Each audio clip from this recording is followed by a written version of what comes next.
Wonder Woman, Wonder Woman. All the world is waiting for you and the power you possess.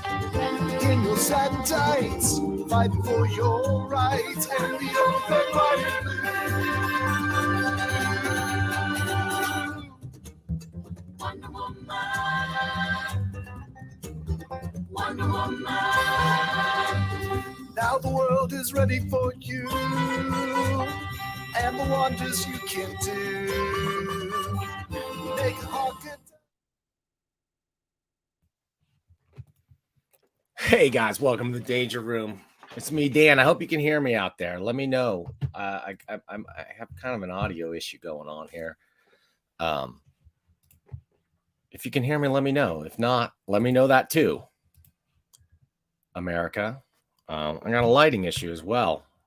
I got a lot of stuff to talk to you about today, guys. So I want to start moving forward with that. Let's talk today. Oh man, I got so many things to talk about. Let's start off talking about John Byrne and the Art of John Byrne. Great. Loud and clear out there. Oh man. So this was on Cartoonist Kayfabe this week. They featured the color version of the story that appears in the back of this Art of John Byrne book. Of course, right here, I've got Jerome Cabanatan's excellent X-Men Elsewhen's ink job on top of John Byrne's latest work, right? So he's worked on this X-Men Elsewhen stuff. But the Kayfabe dudes talked about, I don't think I even need these headphones, but the Cartoonist Kayfabe guys talked about the story that's in the back of this. So I thought, I looked on my shelf and sure enough, I got the thing right there. So I thought we'd take a look at it. Let me see if I can make this a little bit more. Yeah. Booyah. Great. Okay, man, this is an excellent book. I just read it cover to cover because there's not that much text to read. It's a lot of art, but there's a lot of great stuff. Let's start at the very beginning.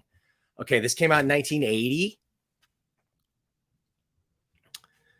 The Art of John Byrne, or Out of My Head. Pretty grim image for the first image when you open the book, but I love it. Byrne, everybody knows John Byrne, right? Well, this is when he was pretty hot and fresh, I think about 5 years into his career. So we get some really cool perspectives from some of his co-creators. We get an interview with Byrne where he talks about so many cool things that he wanted to do, that he wants to do, some of which he did, others of which he didn't do.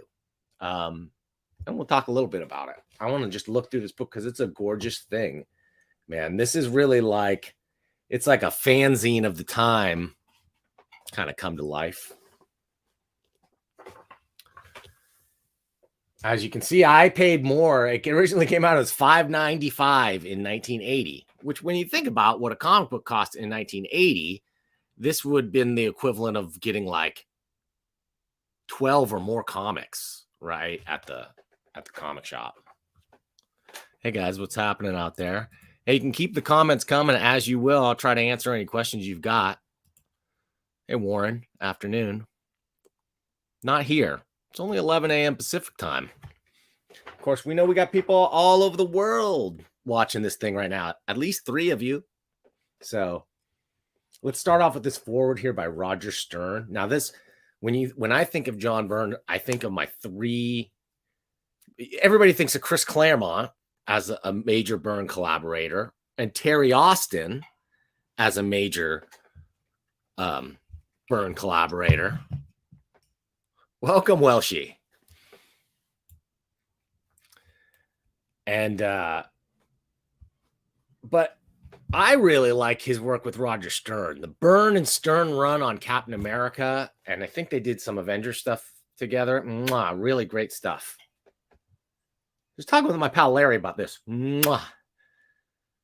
How it's only in recent years it's gotten a name, the Chef's Kiss. Mwah. I don't think it ever had a name, which I found ironic because it's a thing to describe something that sort of like doesn't have a name, right? So like, mwah. I think Louis C.K. says it's like kissing an asshole until it explodes.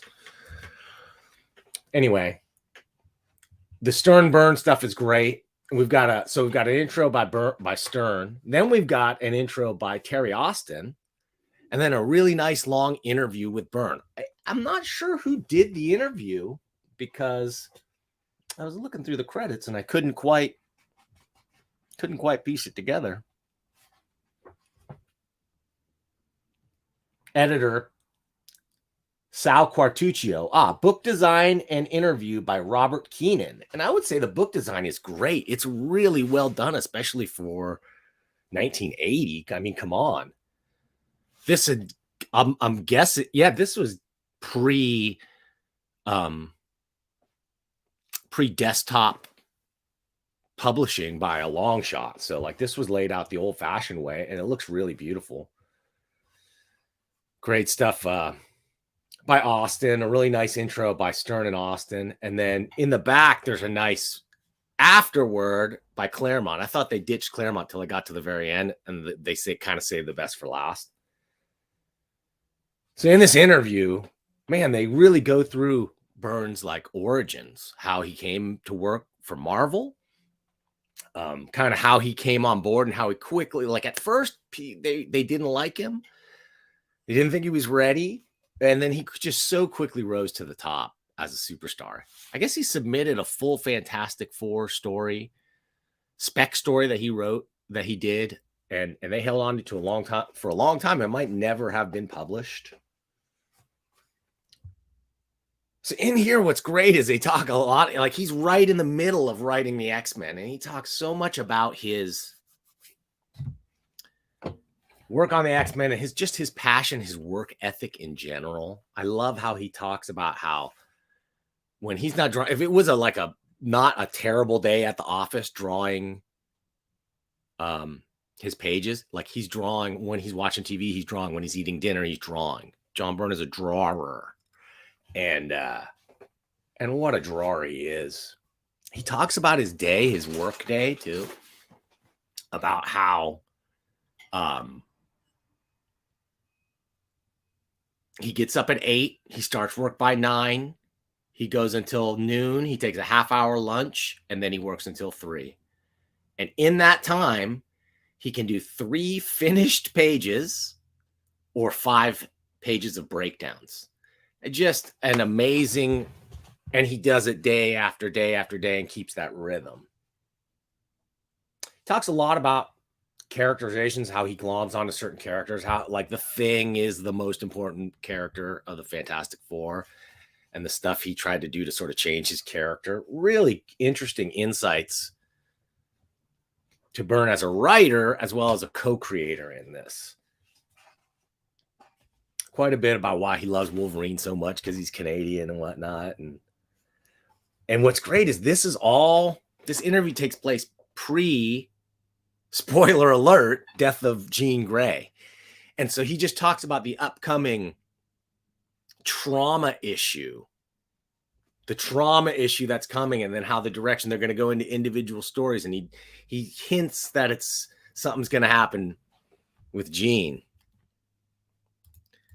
Yeah, his Thing stuff is really amazing. Like, that's obviously, yeah, and he states it outright in here. That's his favorite character. Jeff says, sounds like he was working. Yeah, he was always working on 2 to 3 books during the 80s. He honestly felt like, yeah, he was capable of carrying 3 full books. But then what he goes on to say is early on, this is the advice that he gives to new people, is that like, if you're only drawing comics, then you're not learning to draw. And so he reached outside of the comic book world. He doesn't talk about specifically what it was, but he took on other drawing assignments and other things to build up chops. In his words, just in case comics go away. Like he was worried about that in 1980. Okay. And so now here it is 42 years later. And the same advice holds up, but the same fear of comics are not going away, right? The fear was there then. It's there now. They're never going away. But like the industry will change. The jobs could dry up for comics. He also gets into what his favorite characters in general, Marvel, DC, and what he really wants to do. And he talks about Superman, but really Batman was his top. And if you see the stuff he's done with Batman, Superman, so great. He went on to go do that Batman, Superman Generations thing. That was pretty good. I own an original page, I think, from like the 2nd series or something. He drew a great Batman. Byrne draws a great everything. That's the thing. And he talks about taking over for Dave Cockrum and how he really loved Cockrum. And it was a tough act to follow because he was walking into an ensemble book, tons of characters. And how it was tricky. And then how, I guess, Cockrum had done it for 15 issues. And so he kept Dave Cockrum's heads in the corner box for 15 issues and then switched it over to Byrne heads in the corner box, sort of to say, like, now he felt like the book was his and he was taking it over. Okay, now we're into the sketchbook session. I'm giving the short shrift to this interview because there's so many parts where it was so fascinating. And the little hints and things he drops. Talks about being a huge Muppets fan and how he tried out for the Muppets comic strip.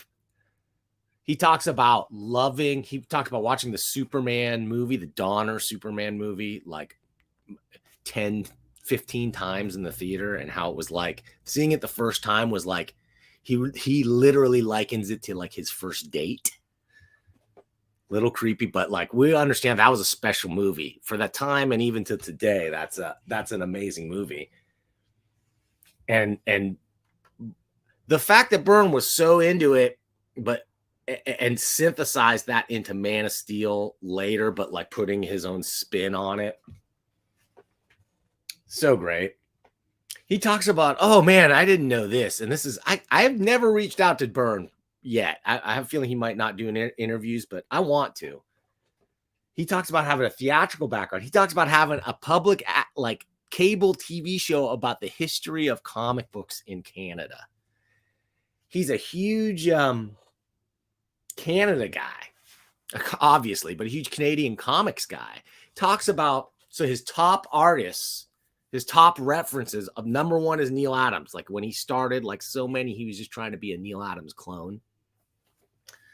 And he talks about he like Neil Adams, and then he says Gene Colan. Let me see if I can find that. I don't want to give anybody the short shrift on that. Oh man, he says so many great stuff. He talks about Jim Shooter. As much as he didn't really like the guy, like really helped his storytelling abilities. So he goes like Neil Adams and Kirby. I wish I had taken note of that page, but oh well. The stuff about the TV show was great. It just makes me really love the guy. I would really love to talk to him about that and some of the early stuff. Oh, he talks about, of course, about Alpha Flight and that coming to be and where the costume design came from. He didn't want to be a Captain Canuck ripoff, so he came up with the flag design. I guess even though his original character predated Captain Canuck. Anyway, I'm going to go on from the interview and just go into the sketchbook and just let the drawings speak for themselves with a little bit of interjection. Great Howard the Duck there.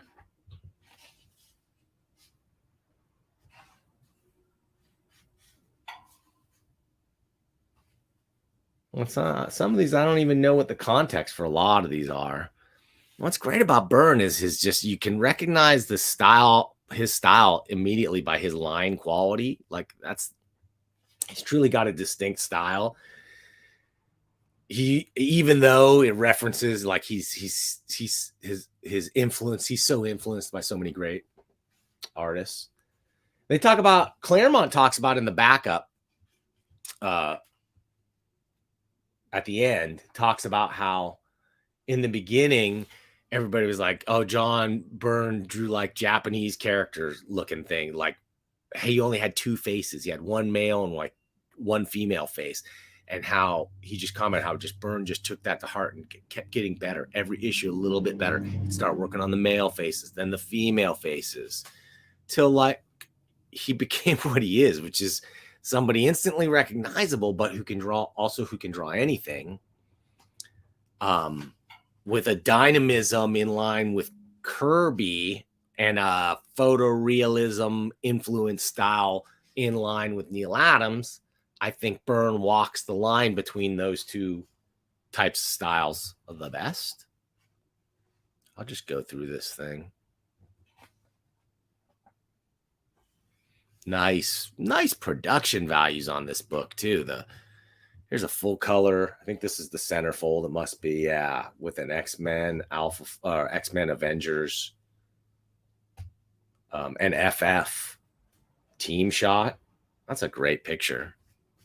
It's a great one with all his best known Marvel characters in one. By the way, this book, I looked it up and I tried to find it, like how much. I just found it on my bookshelf. It's been sitting there for years. And apparently, I don't know, in mine, it's got a price tag on the inside. I paid a little bit more. I paid $7.99 for it, it says here. I looked it up now. The cheapest I could find was about $100, $105 or something. Okay, at the end of the sketchbook section, I get into the critical error section. This is the story that they showed in Cartoonist Kayfabe, but they showed the colorized version. It's really cool to see it in this black and white version as well. Oh, in here, Byrne talks about his favorite inkers. And I think he said his favorite is Sal Giordano. Like, not that he's necessarily the best inker, but the greatest inker, but just that it looked like the way his style looked in his head. Like he would have drawn it if he had inked it. But then, of course, he talked about what's his face? Terry Austin. By the way, if you watched my thing about Neil Adams and Muhammad Ali versus Superman versus Muhammad Ali, I was like, oh, look at Neil can draw everything. He's so great. His backgrounds, too, are so awesome. And then I heard in another video, I think the Cartoonist Kayfabe ones, they're talking about how it was Terry Austin doing the backgrounds in that book. Am I right? Amazing. Austin's like a guy who can take the greats and elevate them to the next level. Oh, and then also Byrne talks in here about Neil Adams actually contributed a poster to one of his Doomsday +1 Charlton books. And he said he looked at it and he goes, that's kind of crappy Neil Adams. And then he thought about it. He goes, oh, no, it's just very good me. Like Neil, when he would do things for other people, he would kind of like try and do it in their style. That's pretty awesome. It's awesome that Byrne would be humble enough to recognize that. What's cool about the book, speaking of humility and humbleness in this, is it's Byrne like before as his ego's blowing up. So he talks about being at a convention and they introduced before him I forget who the first guy was, and then it was Joe Kubert, and like everybody's applauding even more than the first guy. But then they said John Byrne, and everybody went nuts. And that was the first time he realized that, like, yeah, they're not just applauding the X-Men, they're applauding John Byrne's work on the X-Men. Like, you could feel it click in his mind that he was special and he was being recognized for it. And he's like, I'm trying not to let it go to my head. And I don't know. I would love to hear him read this and revisit. This story was really cool. I recommend checking it out. It's all silent pantomime science fiction story. Pure storytelling, really. With a little twist ending. That's not that big of a twist, but it's just well done. This in particular, I love this sequence where you sort of get his insight in what he's thinking. Without this, it would be hard to know what's in the guy's mind and why he's doing what he's doing in the rest of the story. And I think that this really sells it. Beautiful stuff with the twist ending. And then what do we get here? We get the John Byrne checklist by Roger Stern that goes through and chronologically goes through every John Byrne book and what he did, whether he did the breakdowns, inks, pencils, or wrote them. Really cool, very fanboyish, very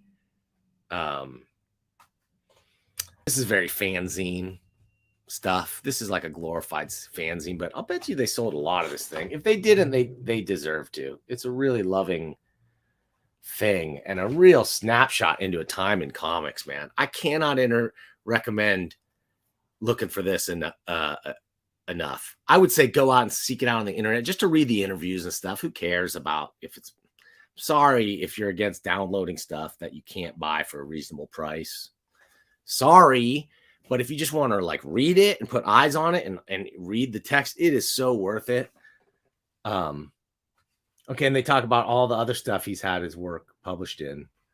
They talk about the history of Charlton Bullseye, which I didn't realize was almost like a fanzine published, a Charlton fanzine published by Charlton.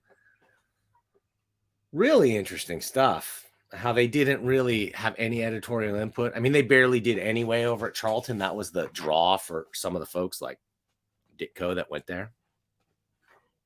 Okay, the afterword by Chris Claremont is really great too, for all that great stuff he says about Byrne and just insights into that time and place.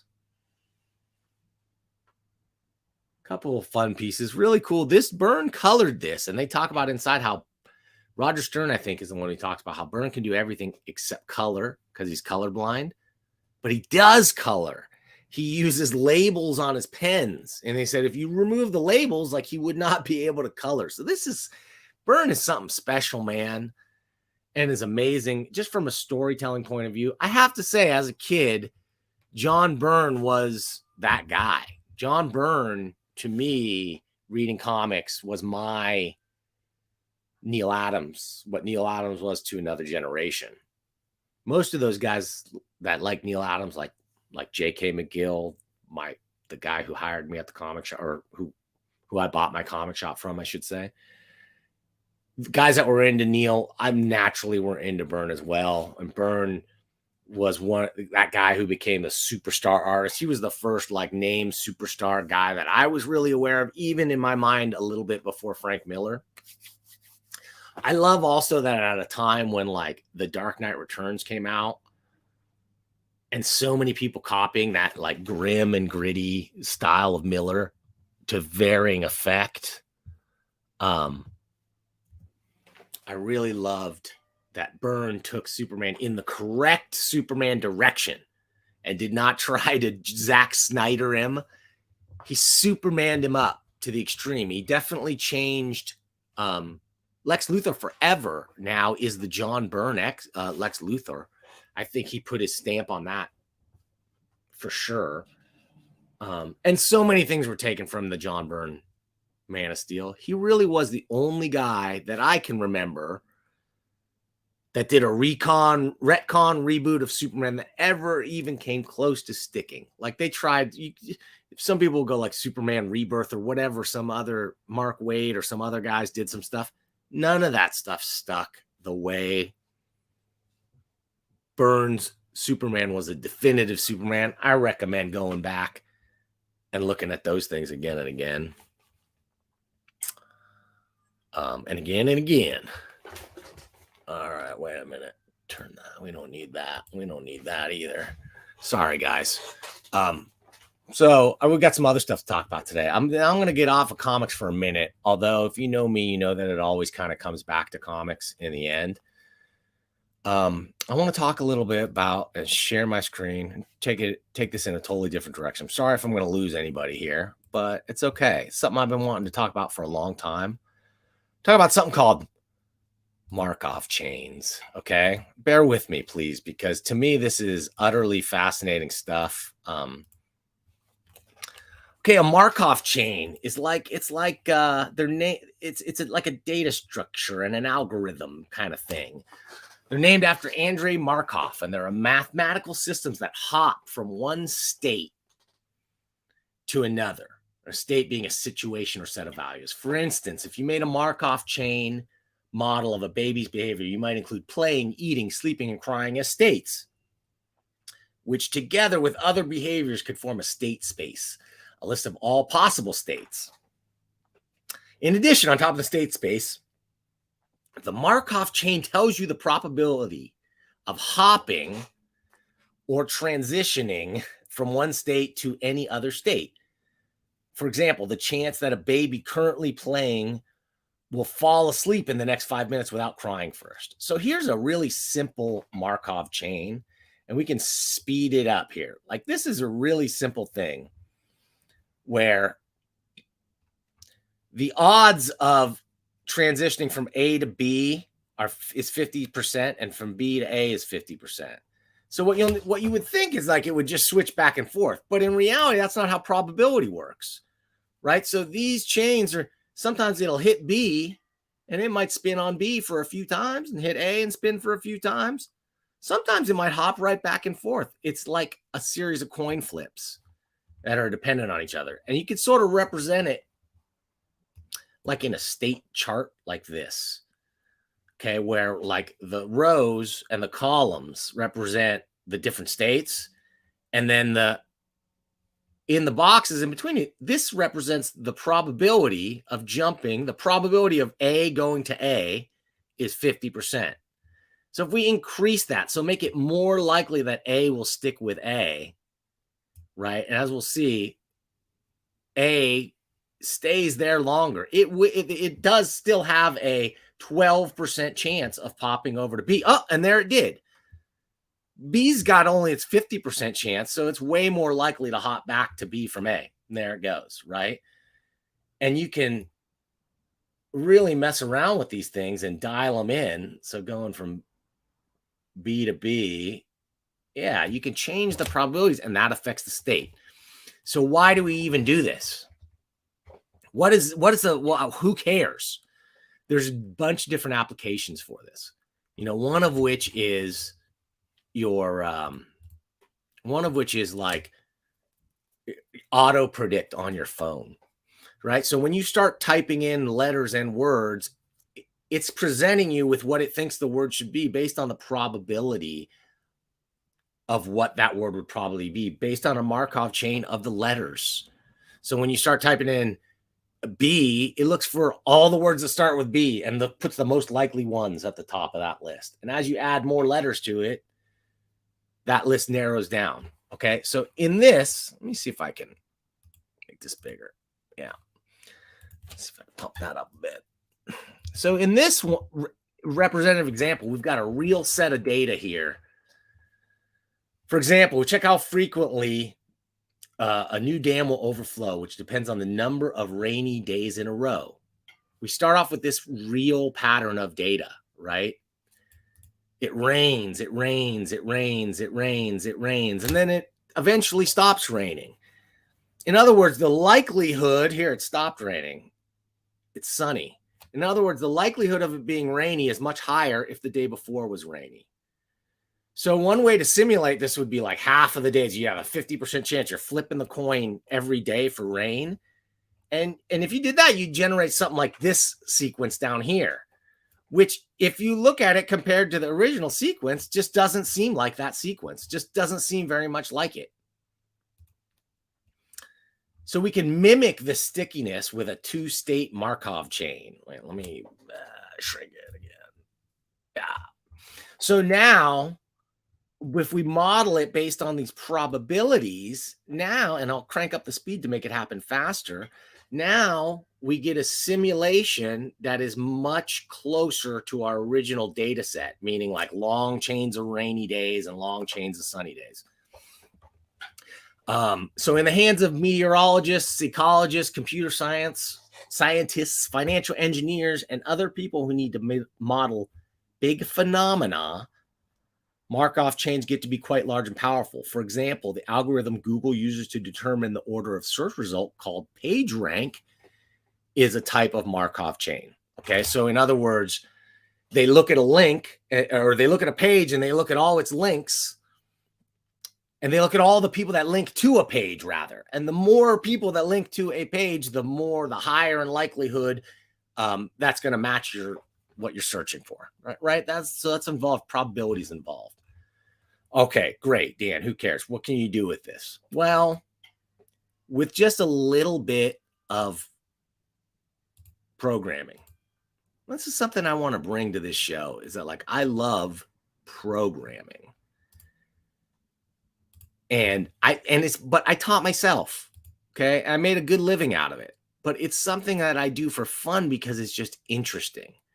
So let me show you an example here, something that I did with Markov chains. Okay. This is what's called a JSFiddle. Let me see. I think I can show this in a better way. Yeah, this might be better. Yeah. Okay. And so what this is this allows me to write HTML, JavaScript, and CSS. Don't worry about that too much. That's styling. What's HTML? We know what HTML is. It's web pages, right?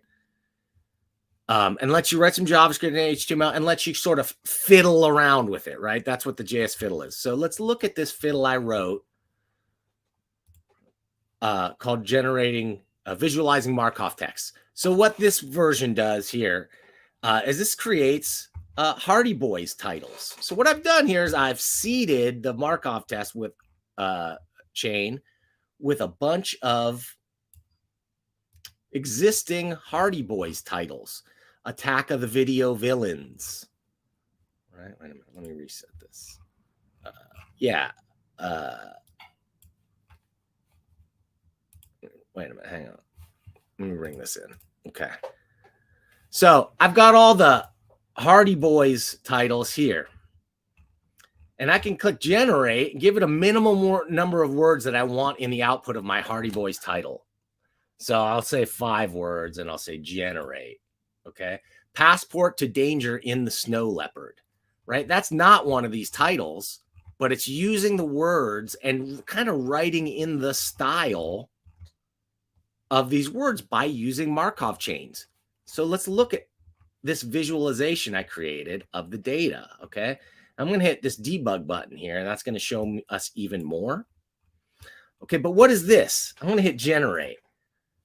Okay, this is a Markov cloud, and I have complete control over the physics of this in this scenario. But what did it do? It created this Markov chain, and here's what it is. Here's the secret of the Markov chain, right? There ain't that much to it. It's a data structure. It's a JavaScript object, right? Which you can tell. Wait a minute. Show this again. It's a JavaScript object.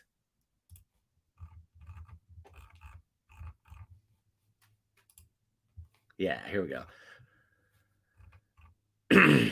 All I do is take every single word and put it in this list, and then give that word a list of all the words that follow it in the text. So the word in shows up a bunch of times. In fact, the word in is in these titles 1, 2, 3, 4, 5, 6, 7 times. And it always says in the, and then in Gator, and in the, and in warp. So with this structure, the most likely word to follow in is always going to be the. And so in my Markov chain here, when we generate it, what I just did is I sort of highlight the colors. So if we look at what we got the primetime crime in the extreme. So it started here. You got the, which, as we can see, connects to prime, right? Oh, here's the original word. The prime, followed by time, followed by crime, followed by in the extreme. Okay, weird, right? It's neat. You can do really cool things with this technique. And now if we look at the visualization, what we'll see is the words are all connected, or are they? Some of them are not. We see things like here, Motocross Madness is a title that does not share any other words with the rest of the titles. So we can see how the titles, we can see sort of the connection between words in this style. And it gives us, let's generate some Hardy Boys. We can change the number here, make it a little shorter. The Secret of the Black Rhino. Passport to Danger in Gator Swamp. The Search for the Snow Leopard. Day of the Counterfeit Criminals. None of these, Trick or Trouble ×2, right? These all sound like Hardy Boys mysteries, but are not Hardy Boys mysteries. Oh, dude, do I love that. What do I love more than that? Okay, what else can you do with this? Let's see. I'm going to go to my Markov Chains, and I had another one here that I would like to show you guys. I thought that was the one, but I have another one that I did. Another Markov. Yeah, this is the one. Okay, this one is kind of cool because this one we use to actually generate text. Hey, Brian Garside of Managed Comics. Hey, Brian, thanks for watching, buddy. Hey, this is interesting to geeks like me and Brian. Brian created Managed Comics. I'm going to have him in here soon, maybe next week.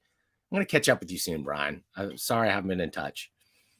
Okay, let's take a look at what we can do here with Markov text generation. So you can seed this. In this case, I seeded it with the Declaration of Independence.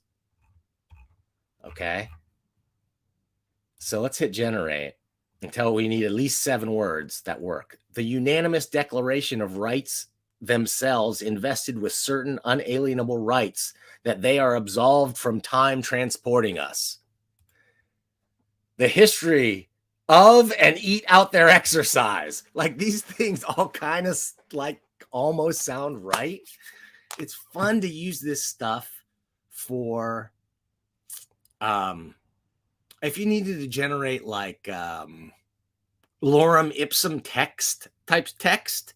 You know what I mean? Like text filler, especially somewhere like in comics or whatever, where you have like somebody reading a newspaper and you want it full of stuff. You don't want to steal somebody's other stuff, but you don't want it to say lorem ipsum and just be complete gibberish. Well, you can just crank up your Markov chains and generate that text. You can generate them much longer and much more programmatically than this. But how much is there to this? Well, in this case, I use jQuery a lot when I do programming for the web. jQuery is a library that makes cross-browser web programming or DOM manipulation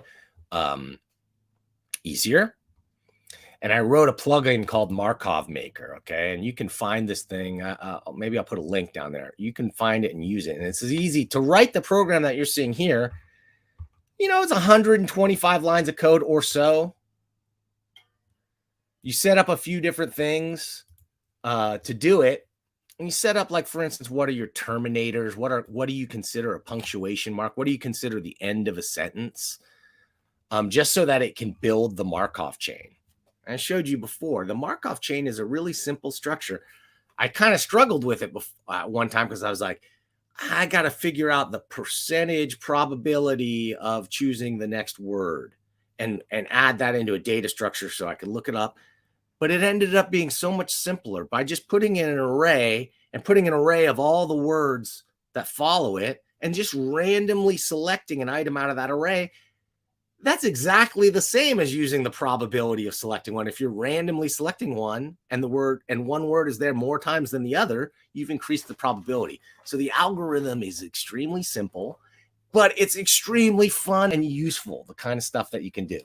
So you want to play around with this. Here, I'm going to take this URL and I'm just going to put it in the chat.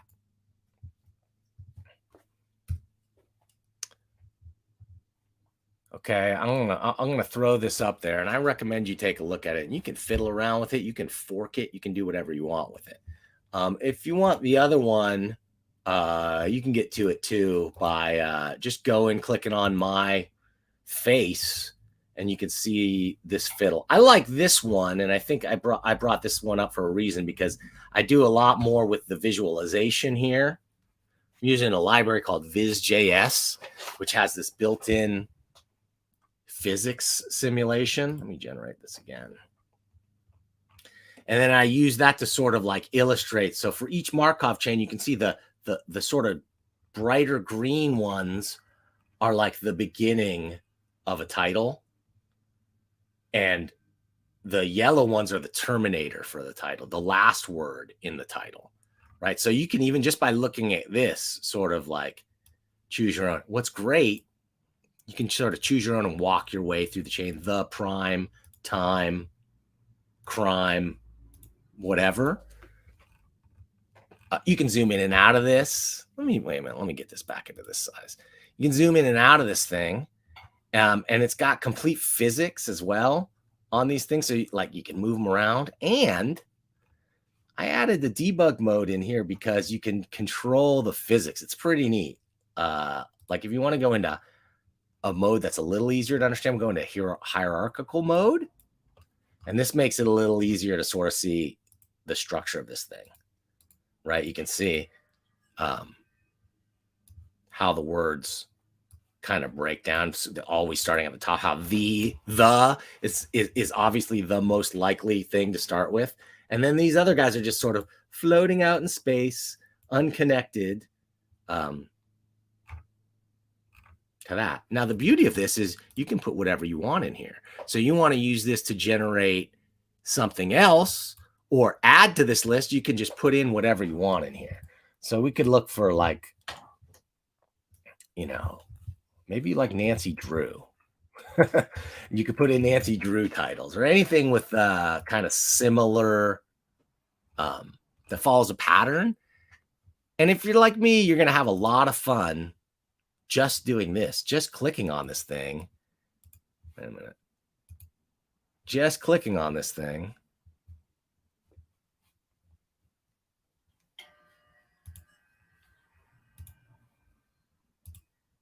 That's what we want. Yeah. And generating new titles. I think it's as fun as can be. You can mess with debug mode as well to mess with the physics. And then you can go in and mess with the actual source code that I wrote and write your own thing. Like learn how to do this. So, man, have fun doing that. All right, I want to move into something a little different now. Something a little dark, this is a little darker, guys. This is a little darker, but let's talk about Buffalo. Okay, and the shooter, because there's a lot of talk about the great replacement theory that this dude, I don't even want to say his name, because there's something really disturbing going on and happening, which is, these are copycat things. And this guy explicitly cited in his manifesto the Christchurch, New Zealand killer, okay? And what he wrote in his manifesto. I haven't read this new guy's manifesto. And they they're scrubbing this thing and making it hard to find. You're always going to be able to find a copy, I'm sure. I don't know if I recommend you do or not. I'm probably going to read this thing eventually, but it's 180 pages. Not because I want to emulate the guy or that I think he's right in any way, but because I think it's really important to understand what is going through these people's minds when they do these things. And so this guy specifically cited Christchurch. And I remember at the time of the Christchurch killings, I did look into and read that guy's manifesto. And here's the part that's sort of unstated. Yeah, there's racism in there. And I saw a story from the New York Post today citing they're claiming that they're doing them for ecological, eco-terrorist reasons. They're saying that part of the ecological problem that's happening is immigrants streaming in over the border and causing ecological problems. Okay. But in reality, these guys also talk about their motives. What they are trying to do with this is less make a point Well, they're definitely trying to make a point, but they're trying to stir action in a really sinister way. They want reactionary laws to clamp down on gun ownership because they believe this will spark an uprising and a civil war. This is like accelerationist thinking. Finally living up to the conspiracy theory background here, right? But there's a couple kinds of people I hate. Those people that believe every conspiracy theory, QAnon style, are wacko. Those people who refuse to believe any, despite the evidence that there's been so many huge conspiracies that have unfolded, that have been documented and perpetrated by not just our government, but many governments historically. Those people that refuse to believe anything because it sounds like a conspiracy theory, that's a little silly too. I think you have to look at the evidence. So what these guys are trying to do, they want civil war, and they feel like they can bring it on by doing these killings, which will spark anti-gun legislation, which will then in turn spark more violence and more of an uprising. I wish I could say that was wrong. I mean, it's wrong morally. It's wrong. I don't want to see it happen. But will it work that way?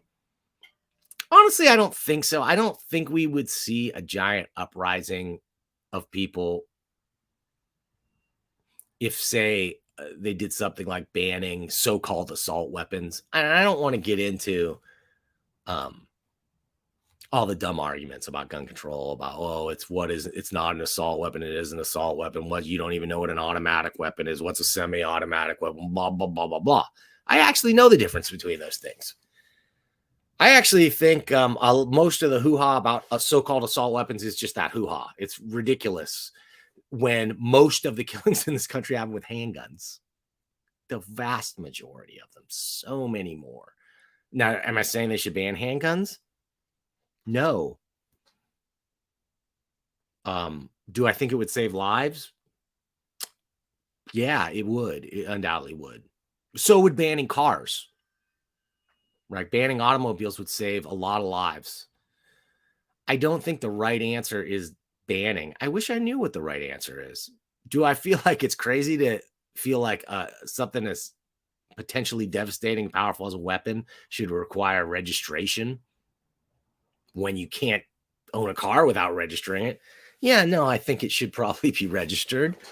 But then again, the theories are going to be like, oh, if they know where all the guns are, that makes it much easier for them to take it away. I just don't think that's happening in a time of, especially given the makeup of our current Supreme Court. And so let's go from one hot button issue to another and talk about the judicial leak, and the fact that Republicans and conservatives seem more concerned that there was a leak than the potential consequences of that leak on their constituents. As a avid libertarian, I truly believe people should have control over their own bodies, and that extends completely to abortion. I just can't believe any other way. I honestly believe, too, there is a line at which you lose a life in an abortion. Probably even it could be right after the moment of conception. But I honestly believe that the mother's rights to her own life and her body superseded at that point. And I believe if it's not constitutionally guaranteed, maybe it should be. Do I think it's a disaster that this is going to the states? I think it's bad for people that are in bad states. But I think it's going to cause uprisings at the ballot box, as well as possibly people moving around. I think that it's going to cause a lot of pain and a lot of grief for a lot of women and men and just people in general. Do I think it's even going to happen, though? Do I think the backlash is enough to change the court's decision? I'm not sure, because these guys and gals were ideologically driven and put into place into lifetime appointments.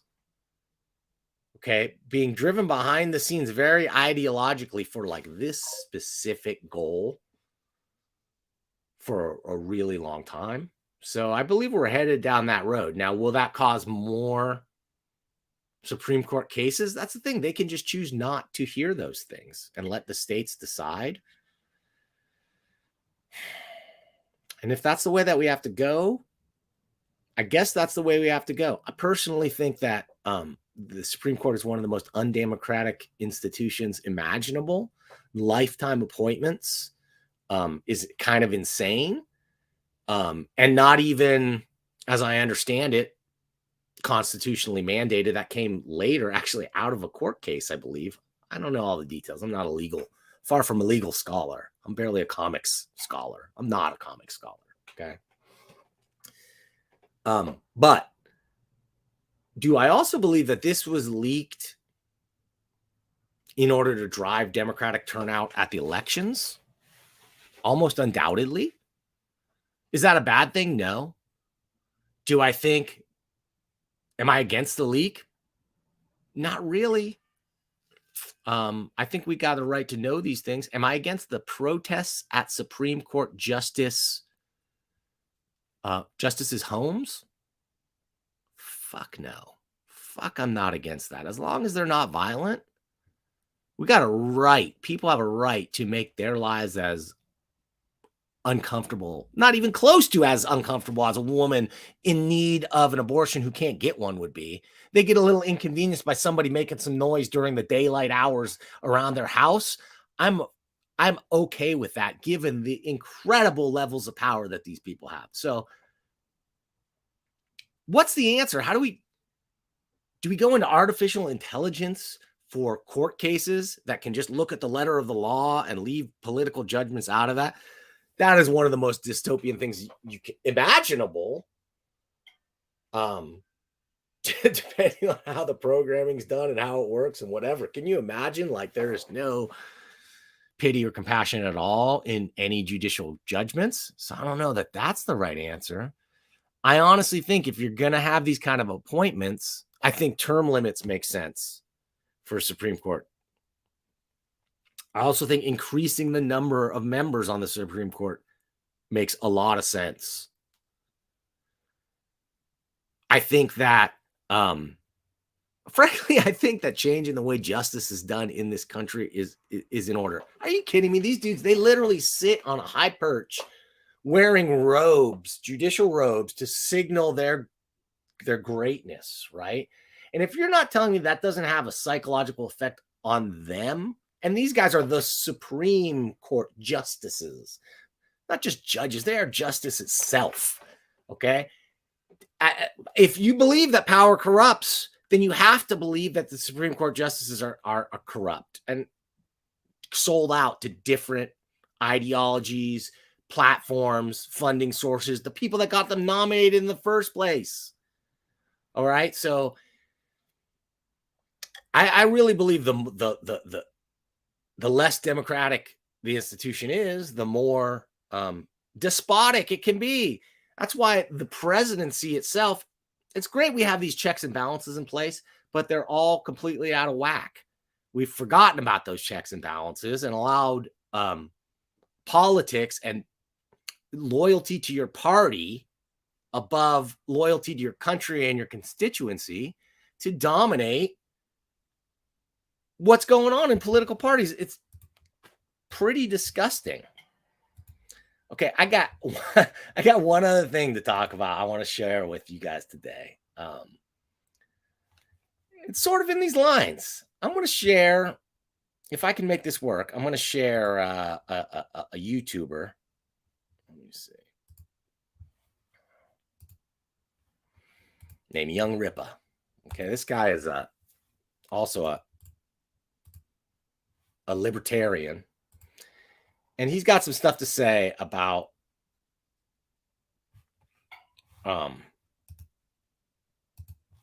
X-Men and social justice. Let's listen, shall we?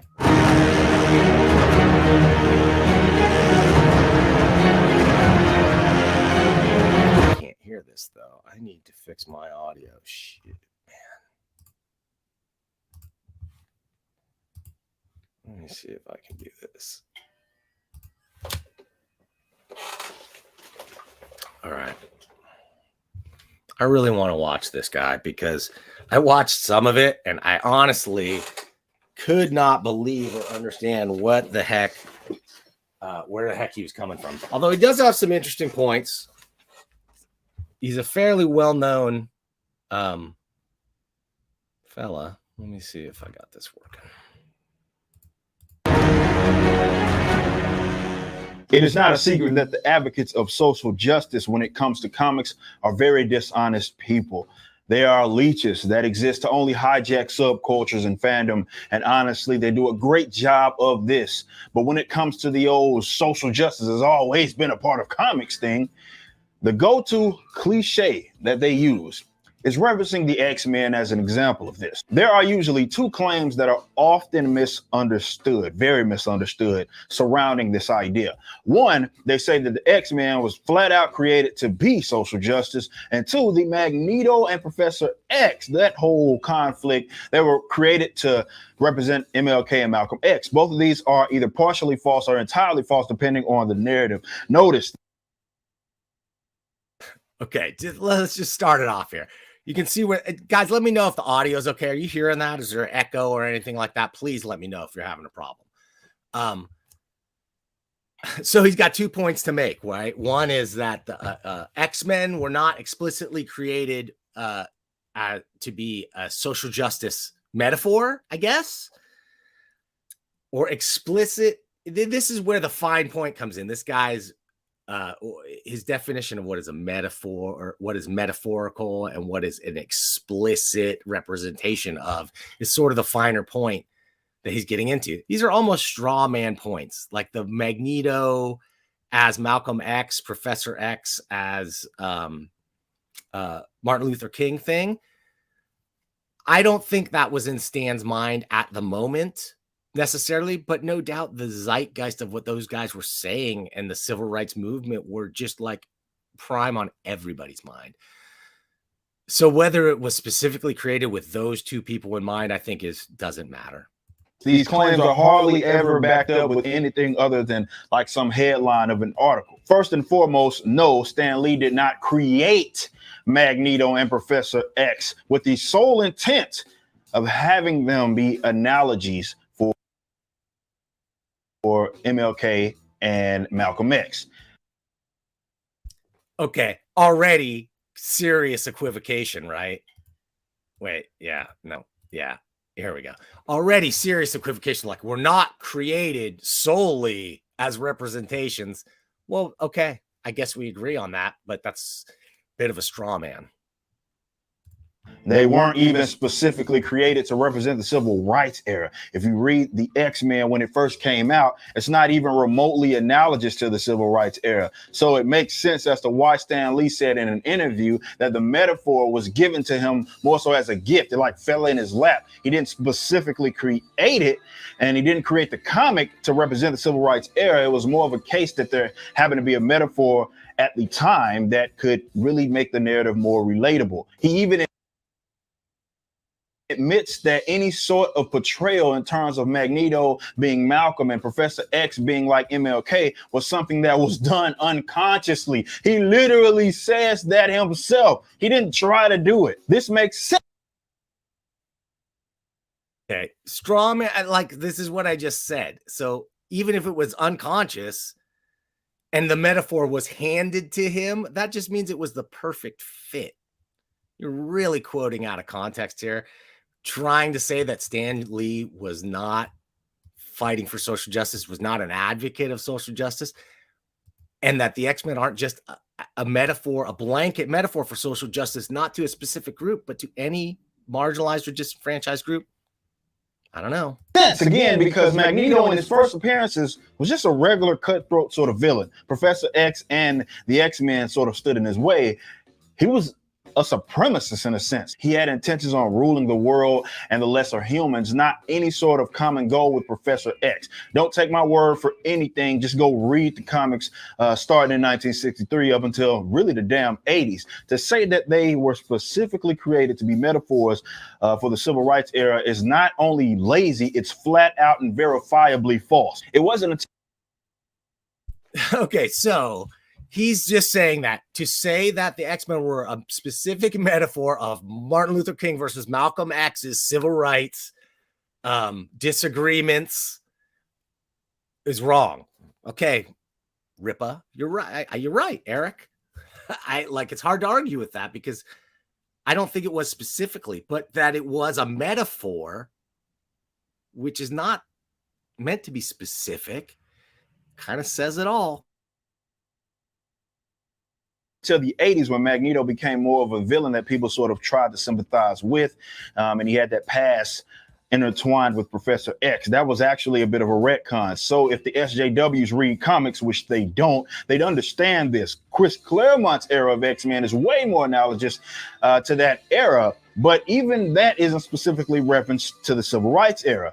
Again, that's something that he clearly admits in interviews. He said that the metaphors he thought about were along the lines of Begin and the Israeli dichotomy, not the civil rights dichotomy. Again, something else he admitted in interviews. So factually speaking, not opinion, the X-Men were not created to represent the civil rights era by way of Stan Lee, and even the retcon of X and Magneto during Claremont's run, they weren't created as such. Now that this is I think this is equivocating, splitting hairs at best. Yeah, it was not Stan Lee's specific intention to say that Chris Claremont was anything but specifically advocating for social justice. And if you want to say that he didn't view the X-Men as an analogy, not just for Black civil rights, but just for marginalized and disenfranchised gay people, any marginalized group, even somebody like returning veterans and disaffected veterans or something like that, you could apply the X-Men analogy to, and that's what makes it so powerful.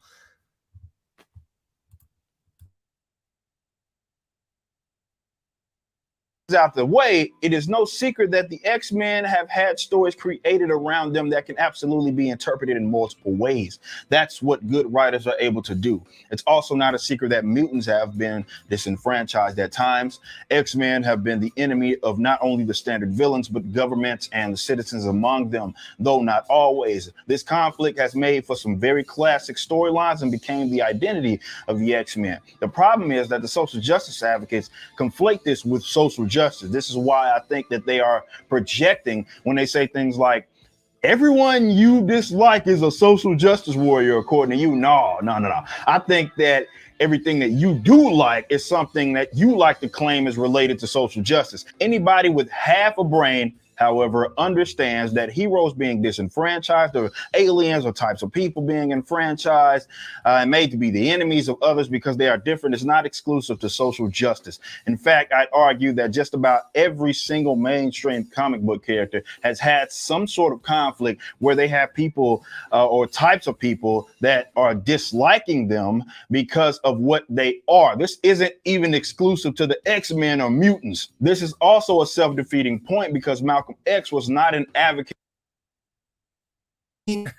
So yeah, many comics do use that as a metaphor. Just as science fiction has always used metaphors to represent real problems in society. They don't necessarily specifically call out the group that they're talking about, especially when you've got a metaphor as powerful as the X-Men that can be broadly applied to different groups. To say that it's not about disenfranchisement, I don't know. It just seems like it's a misunderstanding of what disenfranchisement is. of what you guys consider to be social justice.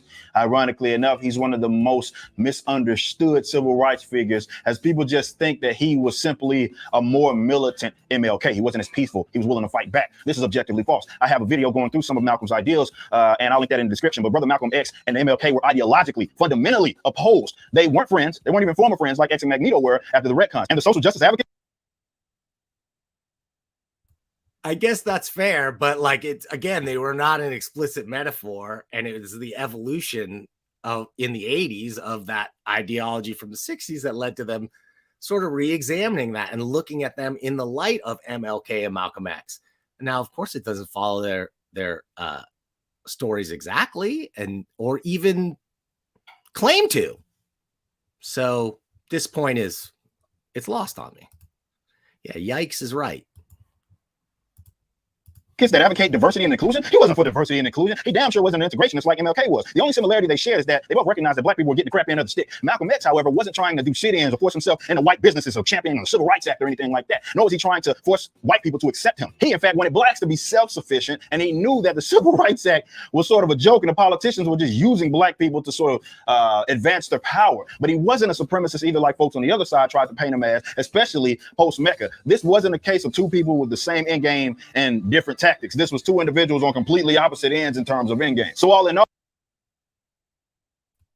to be honest, I'm not well versed in the history of either of these guys, and it sounds like he is. Like what he's talking about, the history of Malcolm X and MLK and their differing ideologies and that struggle sounds right to me. Eric, I think that you're right. I just think you're not off base, but you're making a straw man argument out of the fact that Stan Lee had to explicitly create this as avatars of these two specific historical characters. And I just think that's a little silly. Oh, this is nothing but revisionist history by way of the social justice advocates who simply want to excuse the comic book hijack and bad writing. X-Men doesn't even prove your point, as they aren't on the nose like many writers are now. They had stories that were up for different interpretations in terms of social reference and relevance. This is unlike Captain Marvel writers telling you straight up in the dialogue that they aren't losing reporters to 7-foot misogynists. That's actually in the dialogue. This is why you're trying to excuse your nonsense by referencing the X-Men as a self-detonating point, because those comics aren't written like the nonsense that we see today. So you're wrong. I mean, it's just conservatism, and it's like in its purest definition. It's like these new comics aren't as good as the old ones that I wrote. And the fact that ideas have evolved and comics have evolved and the storylines evolved to mirror our own society in the way that they were originally created to mirror society seems lost on this guy. On multiple fronts. Those X-Men comics could be metaphors for a multitude of different things. Being disenfranchised is not exclusive to social justice. Neither is fighting against bigotry or having people dislike you because of who you are. It's not a difficult thing to do. You can relate to disenfranchised people or people being treated unfairly while also recognizing that social justice is stupid. And I'm not even saying that Stan Lee hated. Can you, though? Isn't wanting a disenfranchised person to be enfranchised the definition of social justice? Like if you look at enfranchisement as the right to vote, which is like a definition of it, then of course the disenfranchisement of Black people or women or other groups and their enfranchisement is explicitly political. It's about social justice. So I really lost on this guy's point. Although Facebook user, you have to log in through StreamYard to get your real name if you're coming through Facebook on here. But this Facebook user says, I think Mr. July has his own Rippaverse of comics in the Comicsgate pipeline. Oh man, I'm licking my lips in anticipation of reading those things. I would love to check them out. I know that he's doing that. He just announced it pretty recently. I don't listen to this guy much, just like I don't listen to a lot of the folks in the right wing Comicsgate universe, because for the most part, I don't really believe those guys. One, when they do, if they really believe what they're preaching, they're just kind of dumb.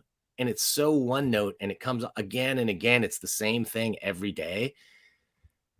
The point is they're trying to inculcate that audience, like feed them that dopamine drip of what they want to hear so that they can sell them stuff. Right? That's the whole grift. That's the game. Social justice or was an anti-social justice advocate. I'm not even saying that the X-Men was anti-social justice. I'm not even saying that you couldn't find similarities between movements or minority groups and X-Men in terms of their experience. Absolutely, you can find those similarities with conflicts such as racism. I'm saying that to refer to that and say that it was created to be representative of the civil rights era is simply not true. And to try to pin the fact that mutants are minorities is proof that it's social justice. It's both intellectually lazy and dishonest. You, as a cornball social justice advocate, do not get to claim monopoly on having to deal with or being against things such as folks that are being disenfranchised or not being liked because of who they are. This is something that many individuals of different political and socio-political backgrounds can recognize or experience or relate to, including folks like myself, which sees social justice as the gimmick that it is in concept, because there is no such thing as social justice. There's only justice. These SJWs just want credit for something and excuses for continuing to ruin characters in books that they don't even read. Y'all aren't even inclusive. All that kumbaya, love everybody has an asterisk next to it that says we only love you if you agree with us. As soon as folks like my black ass says something that is against the narrative, trust me, y'all are quick to sling out those racist connotations because, well, I don't behave like SJWs think black people should behave. You motherfuckers ain't special and you're raging hypocrites. And while that may be a little bit of my opinion, what isn't my opinion is that some of you are just flat out lying about the history of the X-Men. Okay, so his whole point, like he set it up so that he could prove his point. Stan Lee didn't create Professor X and Magneto as analogs specifically to Martin Luther King and Malcolm X. Who cares? And now Vickyverse says it all. He's conflating metaphor and allegory. It's a shallow way of analyzing storytelling. And to understand too the constraints that Stan was under, they couldn't be as explicit as he might have wanted to be. Those were times when you couldn't, those kind of things were not okay to talk about. And this is where these guys like Young Ripa is going to say, well, that's right. And that's how it should be again. We need to get all the political messages out. We need to strip it back to where it's just like that stuff is maybe in the background. If you sort of think about it, we can't foreground it, right? Because that's too much, too much talking about what's wrong and too much trying to change it. All these arguments are just flat out wrong. Now, do I think all of the comics, the X-Men comics specifically of today, are as good as the old X-Men comics? Well, yes and no. In some ways, the writing is better. In some ways, it's not as good. In some ways, some of the analogies and metaphors they're making are ham-fisted. Sometimes that's just bad writing. That comes down to stylistic choices and not necessarily the intent of the author. It's tough to write those kind of stories without sounding preachy. Go look at Star Trek, right? It gets super preachy. I'm watching the new Star Trek Brave New Worlds. By the way, I'll be talking about that on Friday with my pal Larry over at Serious Star Trek. I hope that you can tune into that. They get a little preachy. Star Trek was the original social justice TV show, right? In the 60s, man. Put in the first interracial kiss, or one of the first, on TV in there, and packing the crew full of minorities. These were things that people were against in the 60s. The hardcore conservative, right-wing, whatever, would have been against that kiss as not misogyny, but miscegenation, and would be against the interracial crew and call it pandering and call it hippies taking over and calling it the communist agenda. This is nothing new. The outrage grift is real. What's new is these new platforms that we have to talk about them. So that's why it's been a while. I stay away from this controversial stuff because it steers people. It steers negative things my way. It steered a lot of hate from the Comicsgate side, and it steered a lot of negative emotions from the social justice side too. I lost friends on that would describe themselves on the social justice spectrum, if you will, because they just didn't want me even talking to anybody and even exploring any of these ideas. And I think that's wrong. This is why I'm firmly libertarian. This is why this is the show where I talk to, I'll talk to anybody in the comics industry, and I will try to get into your angle on comics, but I don't expect me not to ask tough questions. That's all. And I've gotten in a lot of trouble this last year for just like not being willing to keep my mouth shut. Believe me, to both all types of audience members, I get feedback on that. I don't want to. Go to other shows. Go to ones that are press releases, or go to ones that are just outrage grifts, like Young Ripa. He's an OG. He's an outrage grifter. That's what these guys do. That's what Ethan Van Sciver does, and that's what your boy Zach does, right? And these are the guys, I'm sorry to say, that dominate comic book YouTube, right? I've got 7 or 10 people watching this stream right now. They got thousands, dude, thousands. And when I talk about my stuff, when I've talked about their stuff in the past, then they'll take my videos and put them on their streams and do a 6-hour-long live stream dissecting me, calling me a soy boy, calling me a social justice warrior, and everything else that I am absolutely not. But I'm not a right-wing, dude either. I'm not alt-right by any stretch of the imagination. You can't look like I do. You can't have a hook nose like this and be Palestinian and grow up in the 80s, you know, without facing a lot, understanding what it's like on both sides. Because to many people, you're an Arab. Arabs are just another form of white guy. But to most white people, they are not. We are others. So I've always been in that position where I'm sort of seeing it from different perspectives. Yeah, outrage grifter is on point. Thanks, Dr. Ben. Yeah, thousands of lonely weirdos. There are. But you know what, dude? That's what we have. I'm a lonely weirdo. That's why I do this thing, right? Sometimes that's why all of us do these things. But like, man, if you can attract an audience of thousands like that, but just choose to point it in this angry direction, I don't know. I feel like you're missing an opportunity. Then again, you are gaining an opportunity to make money because, dude, there's money in it. Must Hussein says, Rod Serling, I think, paved the way for addressing social injustice issues on the Twilight Zone, all allegorical, hugely influential, incredible. Like, Rod Serling is one of the greats.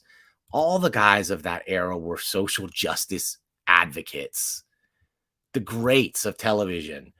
The Norman Lear and Twilight, All in the Family, and those shows, even Misguided, and sometimes like they might have been perceived to be, or the wrong messages picked up. Like conservative people really loved Archie Bunker and agreed with him, just like Robert Crumb's work has been appropriated by white supremacists who can't see past the self-examining ironic veneer of what he wrote in his When the Goddamn Jews Take Over America, or other works that are explicitly anti-Semitic or very, very racist on the surface, right? And that's the key thing here, is these guys read only at the surface. Young Ripa loves to talk about how the normies and how they don't even read comics. So what are they coming in and butting in on I've been reading comics since whenever,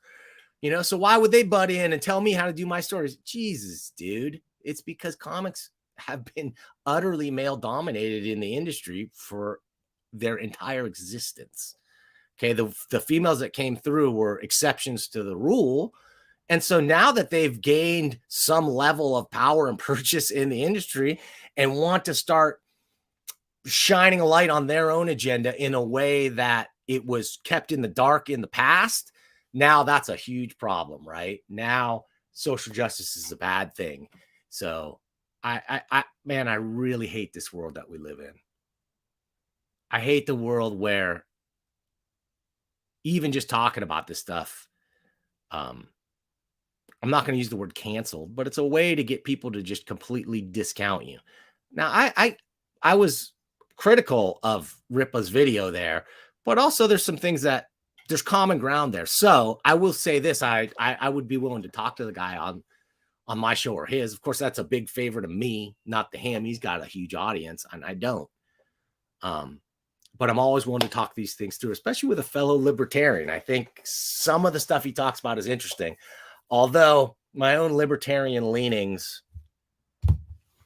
have been shifting dramatically in recent years. All right, guys, I got to get out of here.